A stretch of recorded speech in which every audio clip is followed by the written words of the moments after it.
How's the level on your camera? Mic check, testing, 1, 2, 3. Mic check, testing, 1, 2, 3. Mic check, testing, 1, 2, 3. The level sounds better and it's acceptable. However, there is an echo. Let me bring it down a little. Or it's not exactly an echo, but it's a copy of whatever you're saying. It's coming in twice, and the second time it's on some kind of a delay. So I hear every word twice. Is It's your shotgun microphone on? No, I turned off the top light. It's completely off. I only have one channel, and it's coming through this bulb.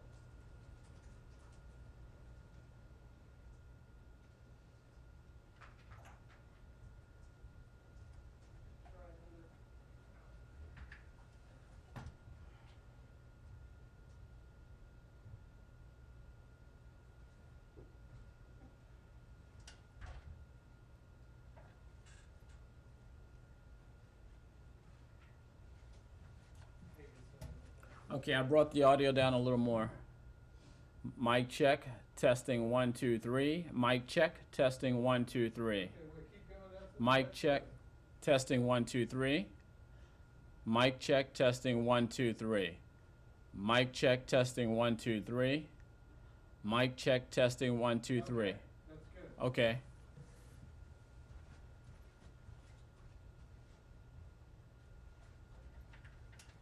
Hey, it's next round.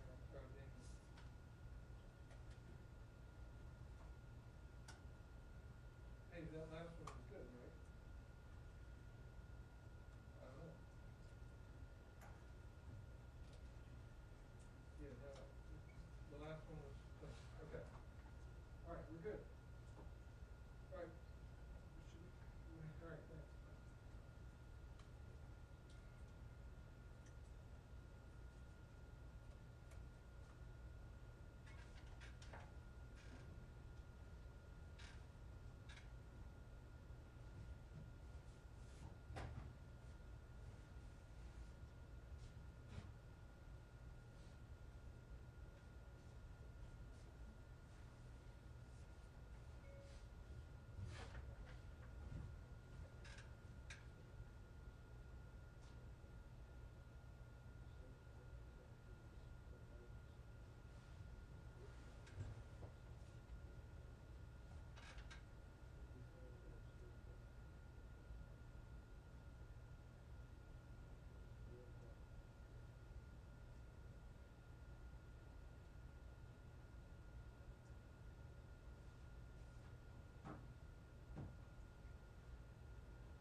Good afternoon.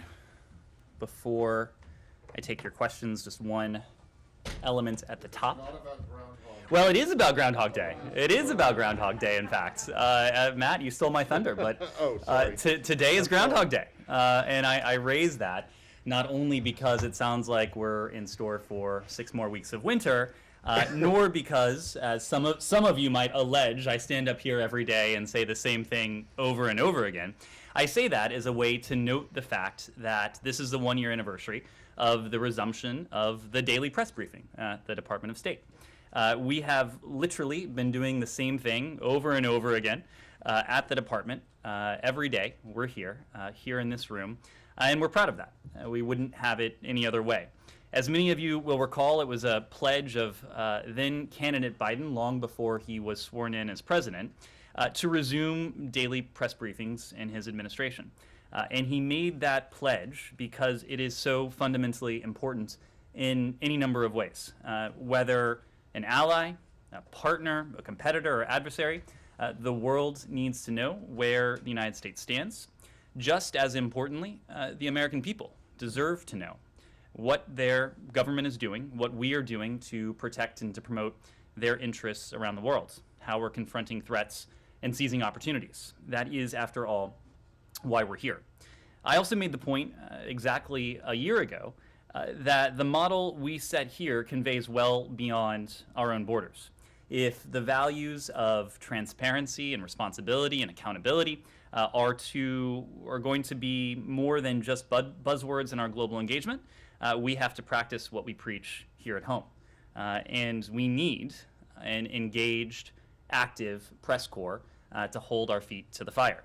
A year later, I can say you all have lived up to your end of the bargain, perhaps too much so, done too good of a job. And I promised a year ago that we'd always seek to be transparent, accurate, and respectful. I hope that we too have lived up to ours. So 1 year down, many more briefings to go. With that, turn over to you, Matt. Okay, thanks. Yeah, 1 year down and what, 3 to go? Or two, or one? Whatever. Anyway, thank you. And just to note that, yes, it is appreciated that you're up here every day, or at least when you're in town, not on official travel, up here every day answering questions.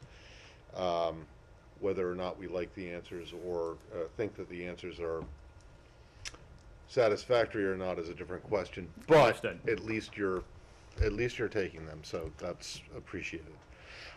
Can I start with Ukraine once again? Speaking of Groundhog Day. So the Pentagon made its announcement this morning. I don't expect you to have any additional details about that. But then on that, but I'm just wondering if the Russian reaction to that deployment that was announced has been that you guys are escalating tensions. And I'm pretty sure I know what your response will be to that, but I'd like to get it anyway. And then secondly, your colleague at the White House just said that you are no longer, the administration is no longer going to refer to, or is no longer referring to, a potential Russian invasion as imminent, because that might send the wrong signal. And I'm just wondering, especially in the context of you saying that this is the year anniversary of getting up and telling us what the U.S. policy is, if was it a mistake to be calling it imminent in the first place? If you didn't really know, what was the point? Why were you describing this as something that could like happen, at the snap of a finger? If now, was it what Putin said yesterday? What was it? Thanks. So thank you, Matt. Well, first on your first question. Look, I don't think anyone here is going to be surprised by the reaction you've noted of the Russian Federation. I mean, this is literally their playbook to turn the reality upside down. The metaphor we've used, that my colleague at the White House used, paraphrasing our boss here at the State Department, this is literally the fox claiming that it had no choice but to attack the hen house. This is, talk about Groundhog Day. Yeah, but it's actually in the fox's nature to attack the hen house.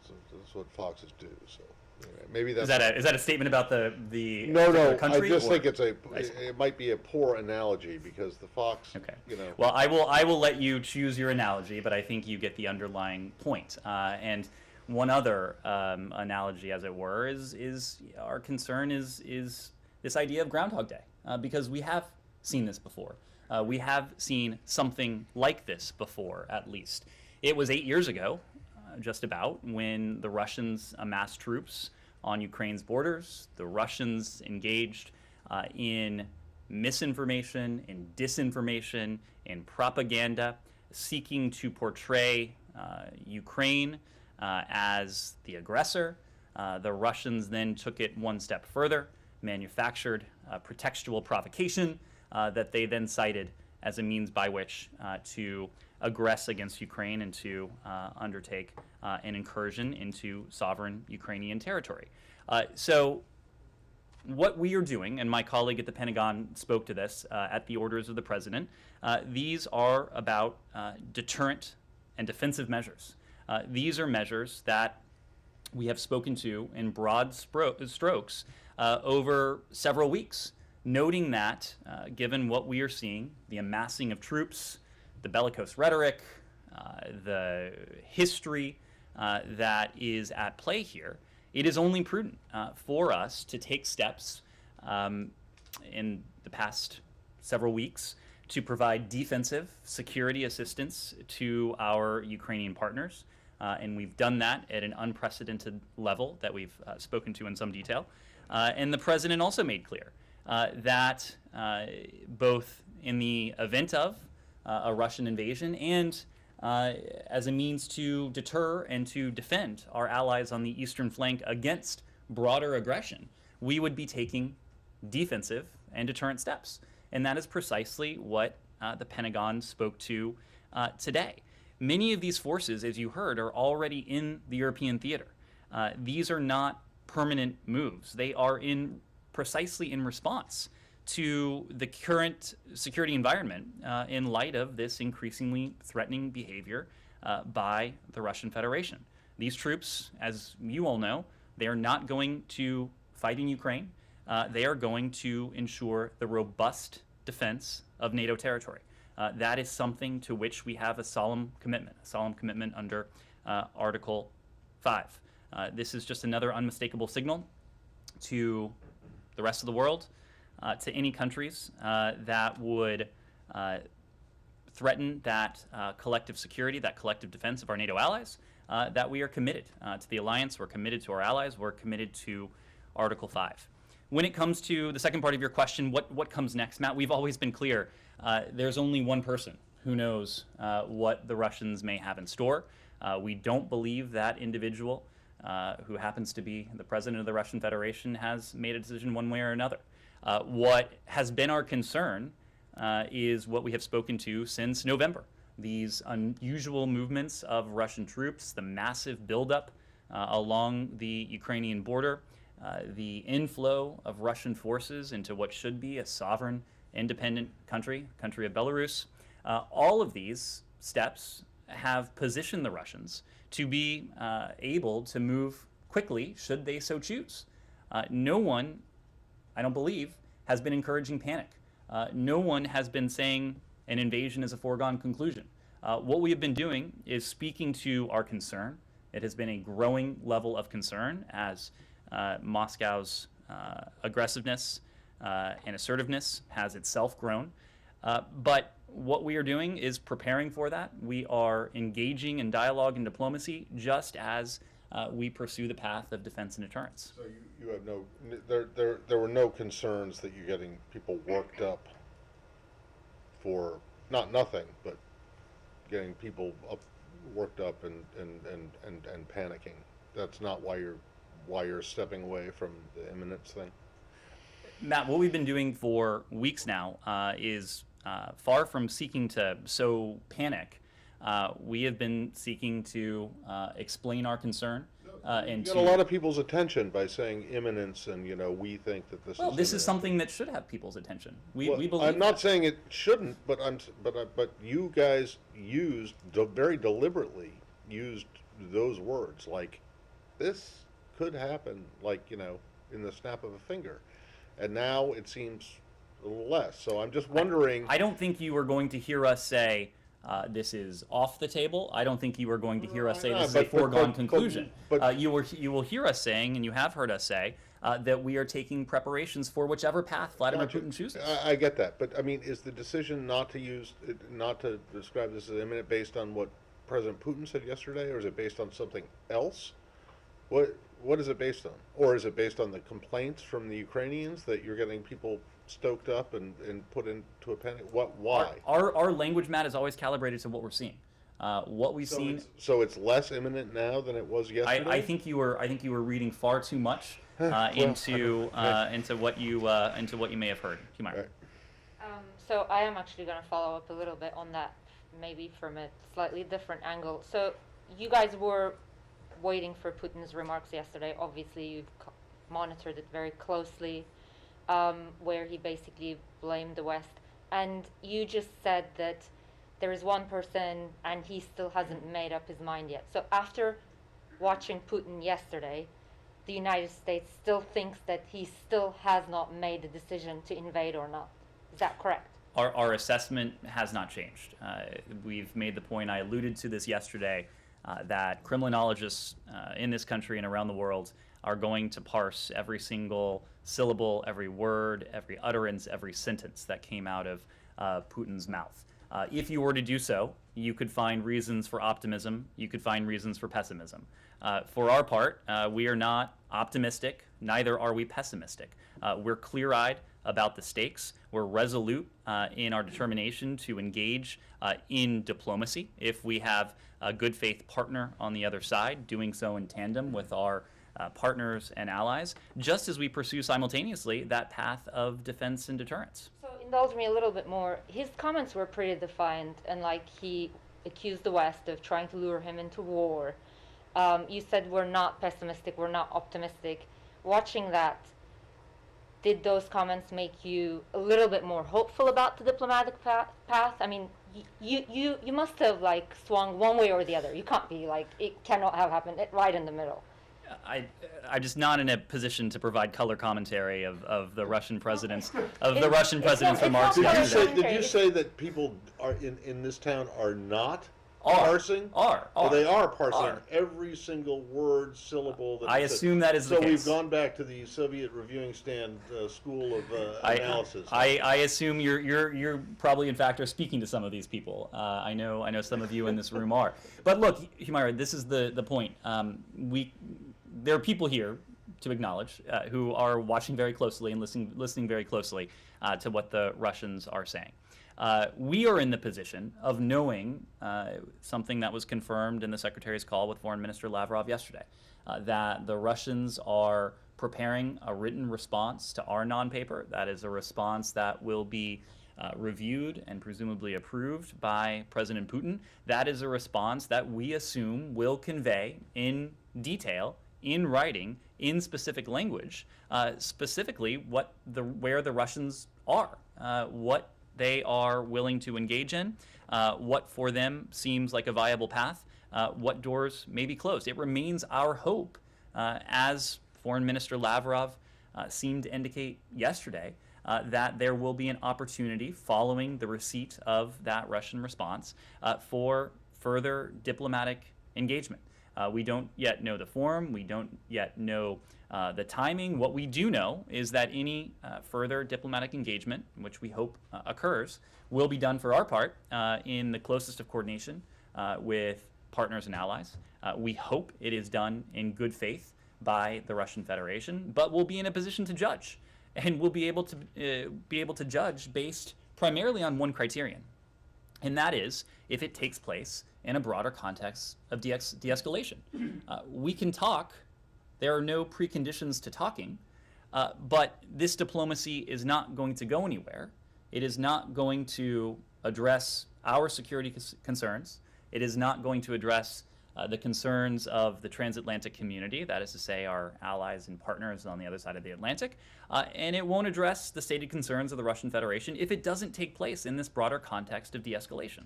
Did you you have any indication over the past 24 hours when that response might be coming from the Russians? No, there has been, we don't have anything additional to add beyond what we said yesterday in the aftermath of the call.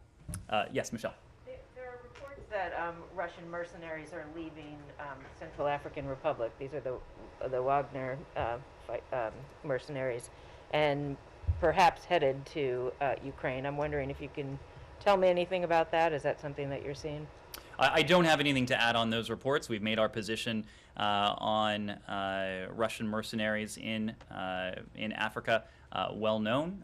These are forces that tend not to improve the security situation, and on the other hand, tend to leave countries less stable, poorer, more prone to violence. These are not constructive forces or elements, but I don't have anything to add in terms of reports that they may be moving to other theaters. Like Iraq or Afghanistan? Or Kylie. I'm just wondering how the lack of substantial progress on the diplomatic side impacted the decision today to send more U.S. troops to Europe. Kylie, we've made the point that we're going to do these things simultaneously.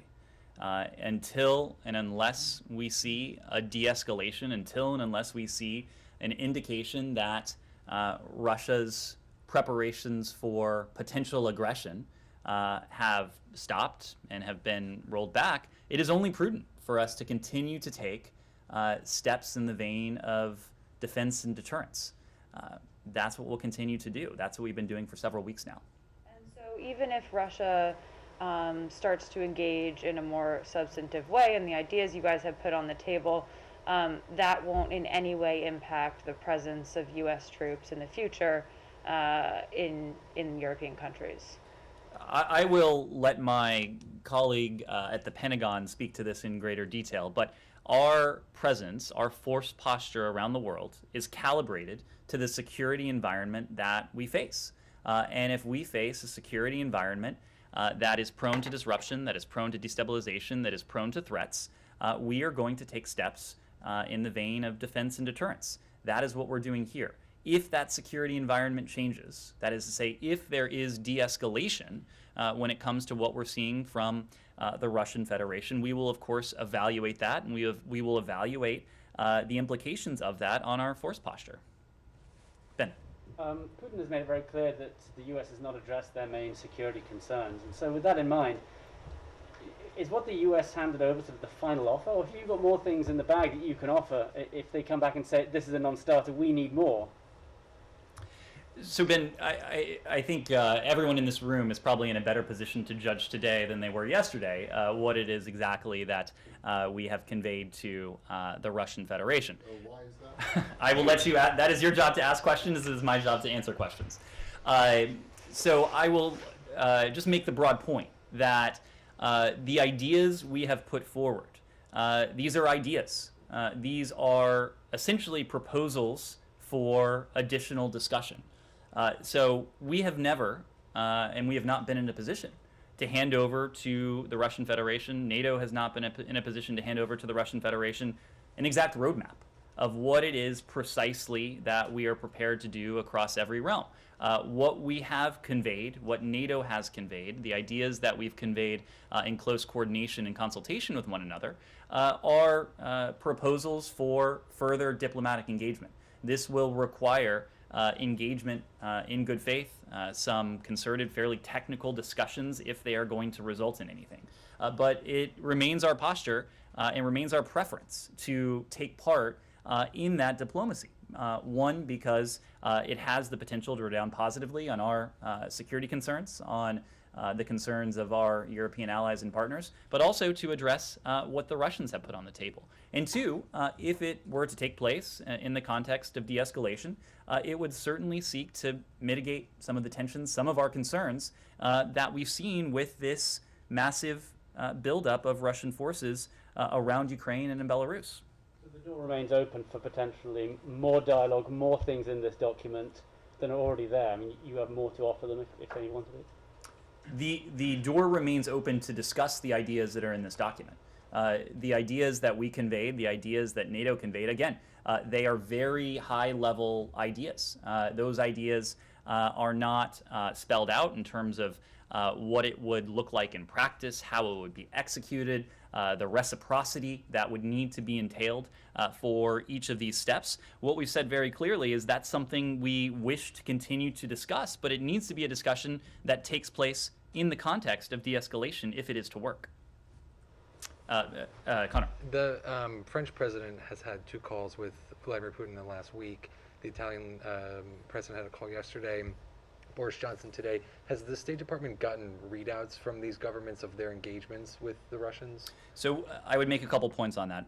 One, Connor, as you know, we have engaged bilaterally with the Russian Federation ourselves. President Biden has had now a couple conversations with President Putin in recent weeks. Secretary Blinken, as we've spoken to recently, has met with and engaged with Foreign Minister Lavrov, and there have been other engagements in that vein. Every time we do so in full consultation and coordination with our allies and partners. And in advance of the Strategic Stability Dialogue, in advance of Secretary Blinken's meeting with Foreign Minister Lavrov last month in Geneva, we have heard from our partners and allies of really the unprecedented level of coordination and consultation, which has put them in a position to voice strong support for the type of bilateral engagement that we're undertaking with the Russian Federation. That is the kind of dialogue and diplomacy, when done across the board by our partners and allies, that we think has the potential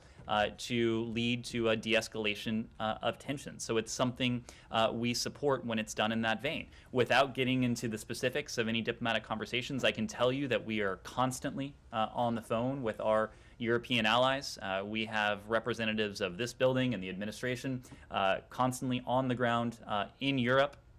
The Secretary just yesterday had an opportunity to speak to the NATO Secretary General, to the Chairman in Office of the OSCE, to Josep Borrell as well of the EU. So there is a constant sharing of feedback and dialogue, but just can't get into those specific conversations. You're not seeing the same kind of reciprocal basis from these European, like you're not seeing the same level of calls, or maybe they are taking place, you're not reading them out? We are reading out those calls that take place at the level of the Secretary, but there is a lot that goes on in this building and in this administration that we don't always issue a formal written readout for. So, is there any concern that the President Biden hasn't spoken to President Putin in over a month, and he hasn't had a call with President Macron after his 2 calls in the last week? The president had an opportunity to speak to the French president not all that long ago. The secretary spoke to Foreign Minister Le Drian not all that long ago. We have a number of people. We have, fortunately for us, an entire bureau that engages on a day-to-day basis with their French counterparts. So we have excellent coordination with our French allies. On the 30,000 troops that may move into Belarus, is that still the assessment of the U.S. government? Has that changed at all, given this debate around imminence? I don't believe there's been any change in that assessment. Before we leave Ukraine, can I Sure. extremely briefly? So Connor mentioned some of European, but what about Orban? Do you expect to hear anything from the Hungarians? Well, look, I'll leave it to the Hungarians to speak to. I don't want you to leave it to the Hungarians. I want to know if you, the United States, expects to hear from the Hungarians, your NATO ally, about the Prime Minister's meeting with President Putin. Don't leave it to the Hungarians to tell me whether you expect. What I can tell you, Matt, is that if the Secretary has an opportunity to speak to his Hungarian counterpart, I imagine you will hear about that. We are in regular dialogue with our Hungarian. Please leave the building by the nearest exit or exit stairway. And then just to get this on the record before we all get evacuated here,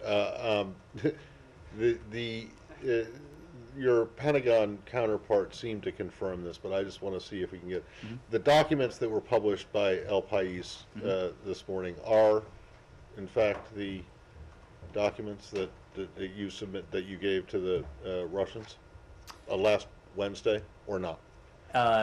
Assuming we don't need to evacuate, I'm happy that was to. a false alarm. Happy to take this question.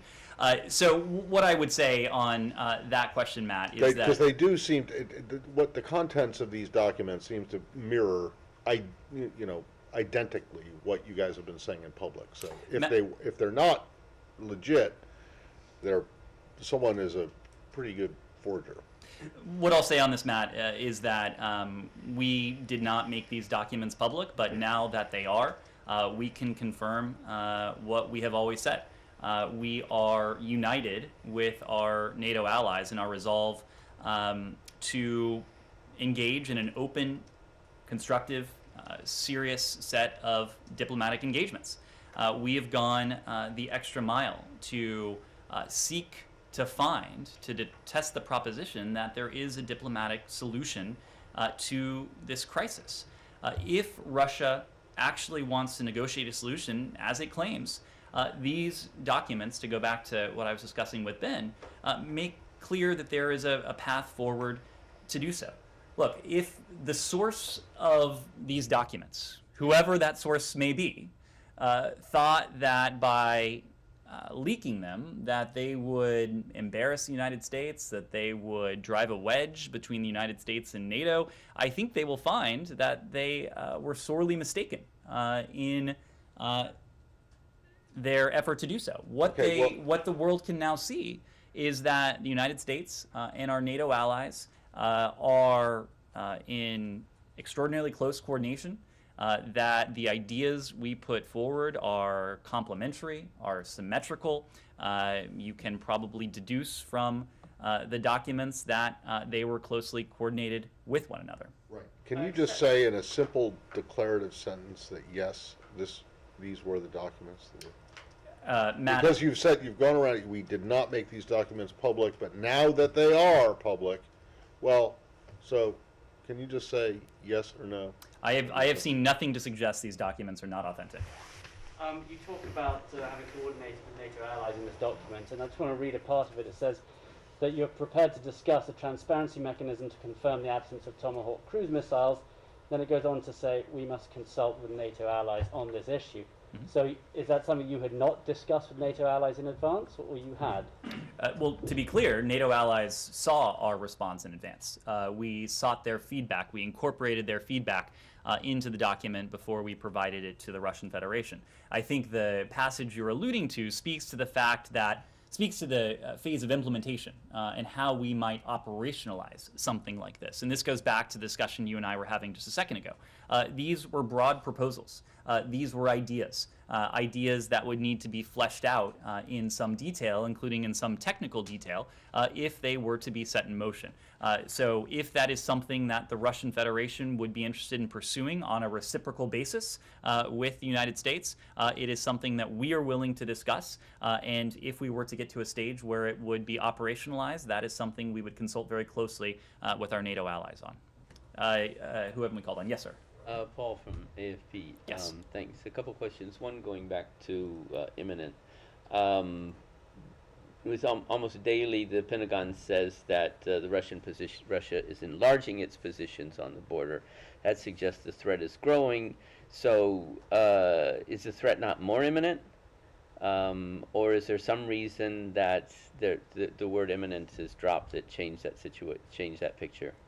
Well, for some time now, Paul, our concern has been that the Russian Federation is in a position to be able to move quickly if it made the decision to do so. With the amassing of forces along Ukraine's borders, with the dispatch of troops and forces into Belarus, the Russian Federation has, for some time now, been in a position to move in a very dangerous and destabilizing way if that decision were made. Okay. Then after these calls with President Putin and discussions, is it possible? Is it right that maybe NATO allies and Ukraine have asked the U.S. to drop the word imminent because it's kind of provocative? Did you do this in response to allies? Everything we have done has been in the vein of defense and deterrence, if not diplomacy and dialogue. Our rhetoric, as opposed to what we are hearing from the other side of the Atlantic, far on the other side of the Atlantic, has been in the vein of defense and deterrence, diplomacy, and dialogue. We have not sought to do anything, whether it is in terms of our actions or our rhetoric, to ratchet up tensions, and actually to the contrary. But we have sought after speaking with Putin, these talks with Putin by NATO allies, this comes. Is this in response to requests from allies to tone it down? We coordinate with our allies and partners on a daily basis on everything from our actions to our rhetoric. I don't have anything to add to that, but we have simply been describing in accurate terms what it is we are seeing and the steps that we have been taking in response to that on a defensive and deterrent basis. Okay, one other Yep. thing, can I? Is that, from what I understood, you said before the ball is in Russia's park in terms of responding to the letters from the West, and you said it has to go to President Putin to respond. Given the discussions that NATO allies have had with Putin and that he's going to Beijing, what are you hearing that he might respond after he goes to Beijing? Within a day, within 2 days? When's the next move going to happen? So just to be clear, I was relaying what we had heard from the Russian Federation. It was conveyed to Secretary Blinken yesterday by Foreign Minister Lavrov that a written response would be forthcoming. It would have carry the imprimatur of President Putin, and we would be in receipt of it. We didn't receive a time frame, but when the Russians are ready and prepared to send it over, we'll be ready and prepared to evaluate it. Will. Oh, yeah. I just wanted to ask about the Minsk process. Russia's ambassador to the UN mentioned both during the Security Council debate and yesterday when they took over the presidency, the Security Council, that pointed out that Ambassador Thomas Greenfield didn't mention the Minsk process while the other Security Council members did during the debate. Does the U.S. still see the Minsk II agreement as any kind of a roadmap or a peace plan, or is that something that you think has moved on, is not the best blueprint for the way? No, we absolutely do. We have encouraged full implementation by all parties of the Minsk Agreements. The fact remains that one party to these agreements has been responsible for the vast majority of violations, but all parties need to adhere to the Minsk Agreements as a way to de-escalate tensions, especially in this environment. That's precisely why we have continued to support the Normandy format as a means by which to discuss how all parties might be in a position to fully adhere to the agreements. Quick one on sanctions. The U.S. has talked about massive sanctions and sanctions that would start at the top and go down, but don't you have to calibrate the sanctions to some degree? There's debate in Congress, there's debate among allies about whether the most severe financial sanctions, cutting off, the top Russian banks or the entire Russian financial system, would be something that it would make sense to use even at the beginning. Is that a debate in this administration, whether it makes sense for the U.S. as the kind of guarantor and custodian of the world financial system to some degree to make, to do something, starting literally at the top with cutting off an entire nation's financial system if Russia goes into Ukraine? Well, if you're talking about an invasion, we have been very clear that any renewed invasion would be met with a swift, severe, and united response from the United States and our allies. We have made no bones about that, neither have our allies and partners, including in the formal statements that have emanated from the European Commission, from NATO, from the G7, and from countries on a bilateral basis. The point we have made is that the stakes here and the precedent here could not be more important because we are talking about were the Russians to invade Ukraine, an assault on the core principles that for some 70 years have undergirded the rules-based international order, that has enabled unprecedented levels of stability, security, and prosperity, not only in Europe but around the world. So the fact is that not only are we in a position to enact these swift, severe sanctions, we are ready to, given the stakes of the matter. And yes, you've heard from my colleagues that these sanctions and economic measures would be different from ones the United States government has levied in the past, and on a couple levels, in terms of their scope, in terms of their strength.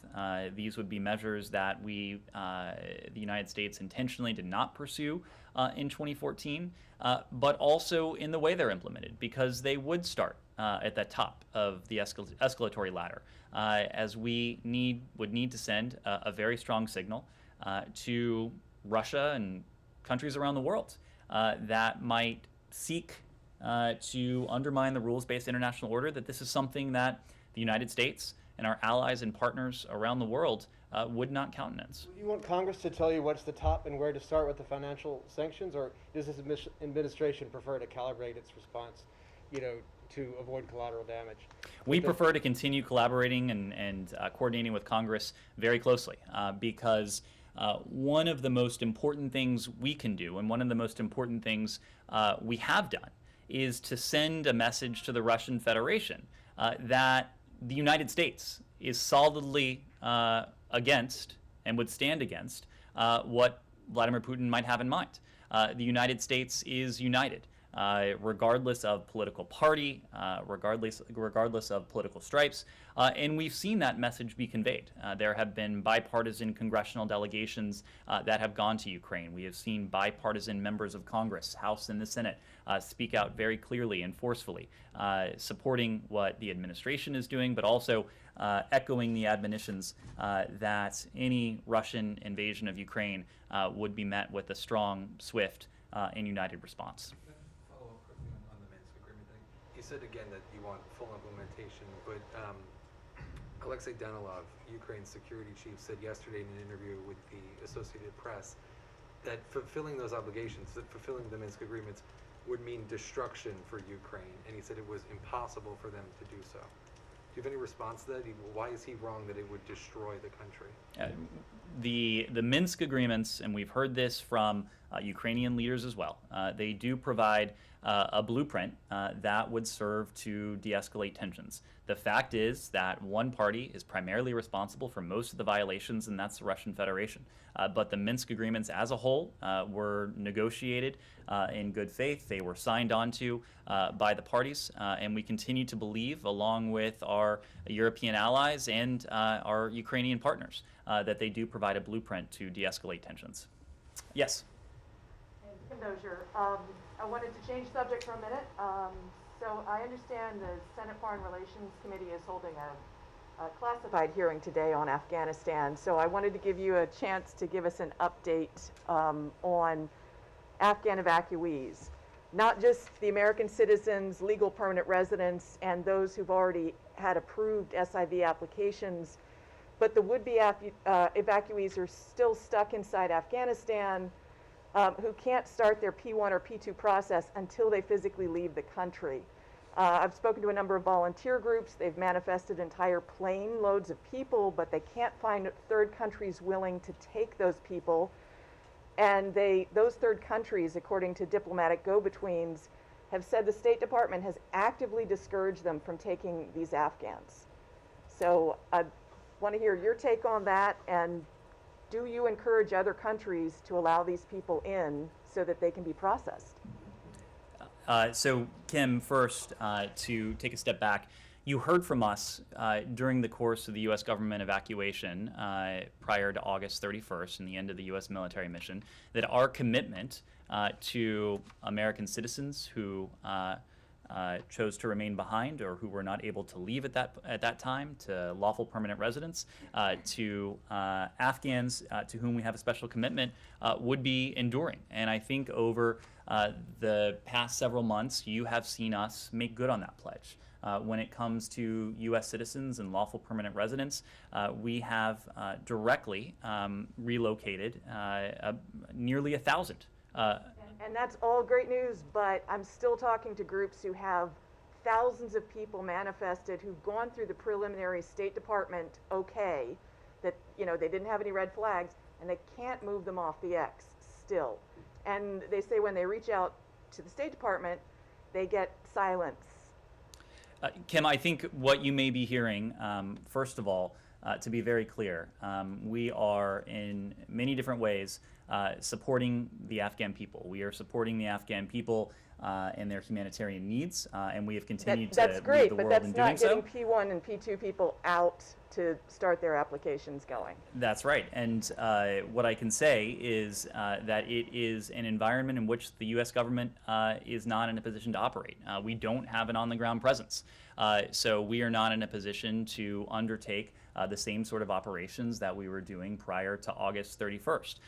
As you know, we have an entire office here, the so-called CARE team, whose mission it is to work with a number of stakeholders, including private groups, working with them, doing all we can to support their efforts, working in turn with third countries, many of whom, and more than 24 of whom during the evacuation and the weeks after showed extraordinary generosity in hosting Afghans, and many of these countries are still hosting Afghans who were relocated. That is something we continue to support.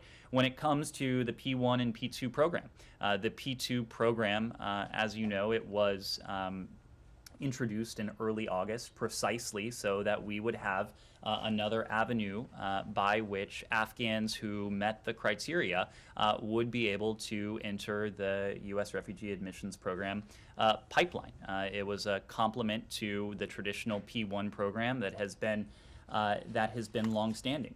It is also the case, Kim, for a number of reasons, that these programs we have always known would be useful, would be complementary to our broader efforts, but these are programs that this administration has had essentially to build up from, not quite from scratch, but programs that were decimated over the past 4 years. You've eloquently explained the backlog and that these are things that have just started. What I'm asking about is that piece of still getting more people off the X to third countries. Are you actively working with new third countries right now who would take these people? We are actively working with a number of countries in the region, in the Middle East, around the world, as we have been. I believe over the course of this operation, these are countries spread across 4 continents who have displayed this extraordinary generosity in hosting Afghans. There are many pieces to this equation. Part of it is impressing upon the Taliban the imperative that they live up to the right of free passage. Part of it is the operational component, ensuring that there is a means by which, usually by air, for individuals to depart Afghanistan if they so choose. There's the charter element that goes along with that. There's a long-standing effort that some of our partners are working on with the Taliban to get Kabul International Airport stood up to regularize the flow of civilian aircraft in and out of Kabul. There is the refugee pipeline, there's a third country pipeline. So yes, there are many pieces to this, and it is impossible to say that one piece is the weak link. We're working on all of them. We're working on all of them because we have a commitment to American citizens, to lawful permanent residents, to Afghans to whom we have a special commitment, Afghans who primarily have worked for us over the years, but also we do have these so-called P1 and P2 programs as part of the U.S. Refugee Admissions Program that this administration has prioritized. In the case of the P2 program, it's a program that we specifically stood up, knowing the needs of the Afghan people. I say all of that not wanting to discount what it is that we are doing as the world's humanitarian leader for Afghanistan to support those many Afghans, millions of Afghans, who remain in Afghanistan and who are in need of nutrition, in need of shelter, in need of the provision of health care and other basic human needs.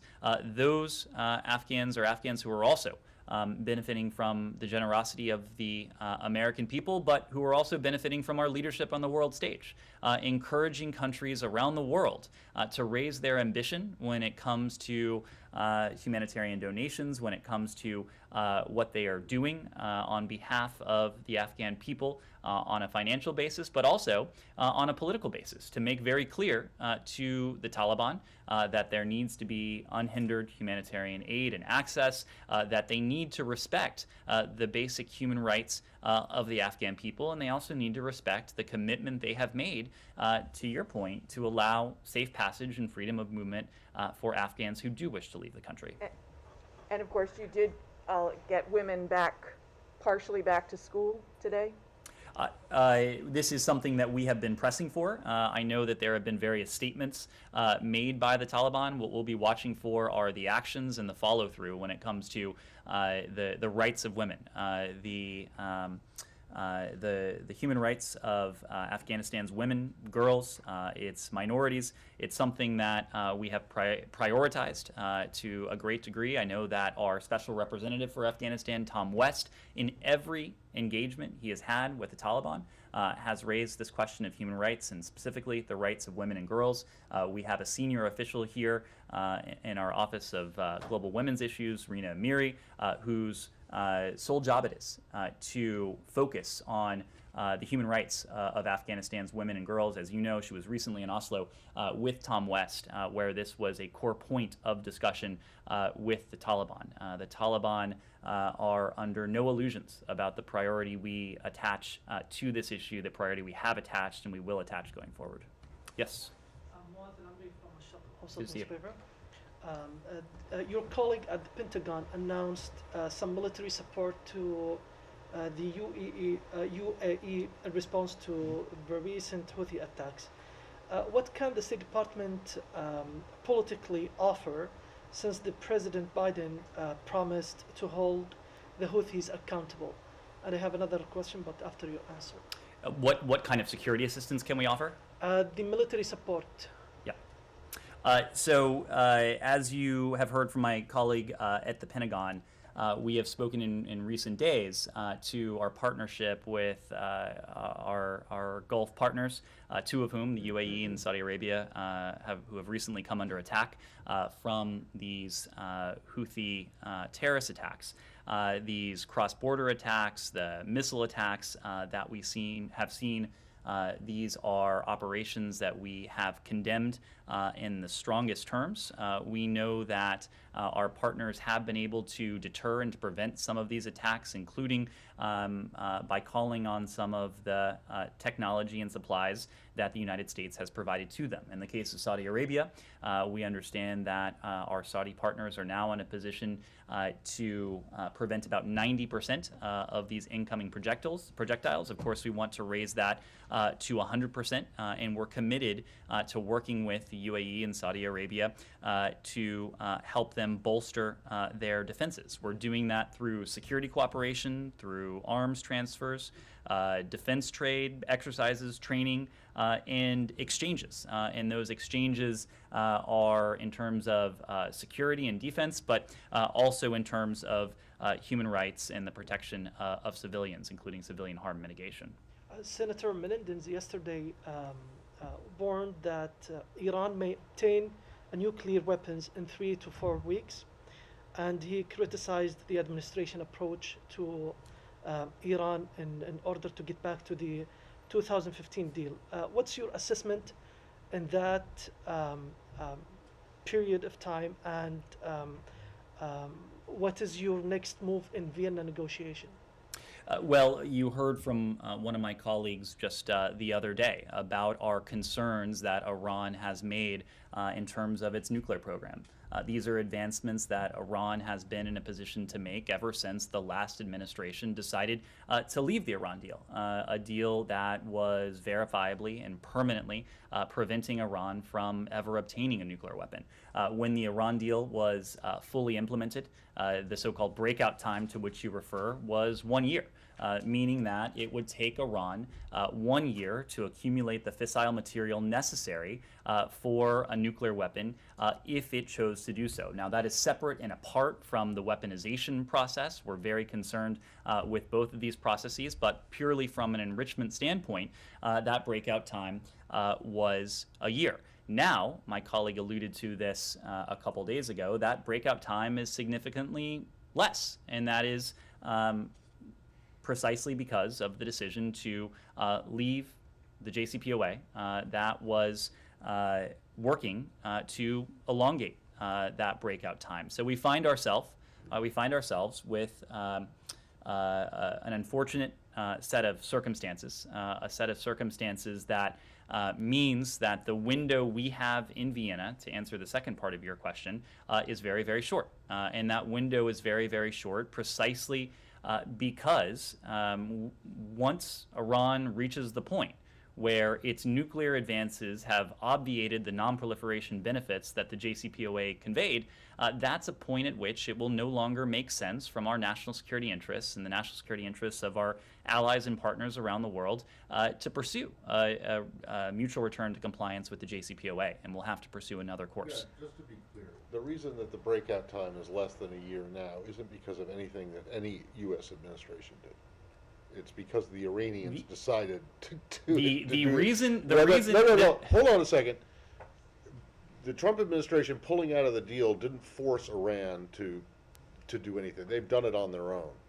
Right? The reason the breakout time can be measured in weeks instead of months is precisely because Iran did not feel encumbered by the deal that the previous administration chose to abandon. You can attribute motive, but they could have done it anyway, regardless. But anyway, they couldn't have. If they did, there would have been severe consequences, as you know. Right, severe consequences similar to the sanctions that the Trump administration put on them, which didn't stop them from doing it anyway. But that's not. I don't want to get into that. Can I get? I just need to. Okay, we need to wrap up shortly. Yes, so exactly. We have not taken a question. I've got two Africa ones, but they're we do need to yes please. Thanks. Can I follow up with a few Yemen questions? Friday will mark a year since President Biden announced he was cutting certain support for the coalition while promising to step up diplomacy to end the war. I'm wondering first if you can reflect on a year out whether you believe this administration's diplomatic approach to Yemen is working. We believe that there must be a diplomatic approach to Yemen. We believe that diplomacy is the only durable and sustainable means by which to resolve the conflict in Yemen that has allowed the Houthis to leverage the power vacuum, that has worsened what is by many accounts the world's worst humanitarian emergency, where more than 16 million Yemenis are suffering from food insecurity. You are right that this is a diplomatic challenge that we have prioritized from essentially day one of this administration. One of the first senior personnel appointments that President Biden himself announced when he was here on his first visit to the State Department was the appointment of Tim Linder-King as our envoy to this challenge. So we are committed to this mission. We believe a diplomatic solution is the only way to resolve the conflict. We've always known that a diplomatic solution is not going to be easy. After all, this has been a conflict, in fact, a civil war that has transcended administrations going back almost a decade now. The Houthis' Marib offensive, including repeated attacks on civilians in Marib over the past year, has been the primary obstacle to these peace efforts. And recent events should make it clear that this offensive will bring only further suffering, will only worsen the humanitarian plight of the Yemeni people. Now is the time, we think in coordination with our partners, including the UN Special Envoy, for the parties to listen to the voices of the people and the international consensus calling for a halt to this violence and a resumption of political talks. At the heart, this is a civil war. This is a conflict among Yemenis. and a durable Yemeni-led solution is needed to end this conflict and to reverse the humanitarian crisis. So we are very much supporting the parties. We are working closely with the UN Special Envoy to try to achieve such a diplomatic solution. And then just a quick follow-up. Can you say whether the U.S. has made a decision on redesignating the Houthis, and can you speak to whether sanctions imposed this year on individual Houthi leaders have been at all effective in creating leverage or deterring the group? So you heard from the president last month now that this is a decision that is under review in terms of the FTO designation of the Ansarallah movement as a whole. But what I will say is that we will not relent in designating Houthi leaders and entities involved in military offensives that are threatening civilians and regional stability, perpetuating the conflict, committing human rights abuses or violating international humanitarian law, exacerbating the humanitarian crisis, or seeking to profit from the suffering of the Yemeni people. We've taken a number of such actions, including in recent weeks and months alone, and I suspect we will be in a position to take additional action given the reprehensible attacks that we've seen emanate from Yemen, from the Houthis in recent days and weeks. Connor. You've condemned those attacks from the Houthis. You've condemned their Marib offensive. Would you take this occasion to condemn the Saudi coalition strikes in the last week and a half, including the one that appeared to take out Yemen's internet connection, the other that killed scores of Yemenis in a prison, including several migrants? Connor, we issued a statement in the Secretary's name on this just several days ago, and we made a point that the escalation in violence, including the attacks that have emanated from the Houthis and the deaths of potentially civilians and non-combatants, it is something that we are deeply concerned about. Concerned though, but you've condemned specifically these things from the Houthis. Do you condemn these kinds of Well, airstrikes? I think you have to distinguish them. One is an intentional effort to target civilians and civilian infrastructure in a third country. Another is an effort to take on a threat that our Emirati and Saudi partners face from the Houthis. So I think you have to distinguish these on an analytic level. But in our engagement with our partners, we continue to stress the need to prevent civilian harm, the need to protect civilian life. In these operations, we've also taken steps to end our support for our offensive support to the coalition, but we continue to engage our partners on this. That phrase, though, deliberately targeting civilian infrastructure, could equally be applied to the airstrike that took out Yemen's internet connection. Connor, we have had these discussions with our partners. They know the importance we attach to the protection of civilian life, the protection of civilian infrastructure, but I think you have to distinguish between terrorist attacks and operations seeking to dismantle threats to Saudi and Emirati security. Just to super quickly go back to Ukraine, because Connor's question made me remember about Turkish President Erdogan is going to Ukraine tomorrow. Do you guys find that useful? I realize that you have been in touch with a number of European leaders about Ukraine, but there hasn't been the same amount of traffic with Turkey, which has offered to mediate this crisis. They have a complicated relationship with Russia, but also selling drones to Ukraine. Do you find this trip useful? And, you know, what role in your eyes should they play? They're a NATO ally, but have a complicated relationship with the US as well. Turkey is an important NATO ally. I will leave it to our Turkish allies to speak to the objectives of this trip, but we certainly support any effort on the part of a NATO ally or any country around the world to show their solidarity with Ukraine. What is the reason that, you know, you haven't been more in communication with the Turks about Ukraine? I think is it because of the strained bilateral relationship? You will have seen that in every engagement we have had, including our recent engagements with the Turks, we have raised Russia. We have raised Russia and Ukraine. Turkey is a valued NATO ally. Turkey is a member of the NATO alliance. Turkey has signed its name to the very strong statements that have emanated from NATO on this question. We need to wrap up very quickly here. Yes, sir. I haven't taken a question. I'll move to India.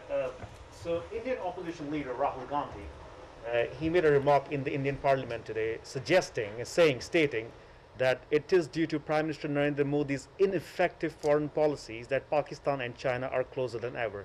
Does the State Department agree with that assessment?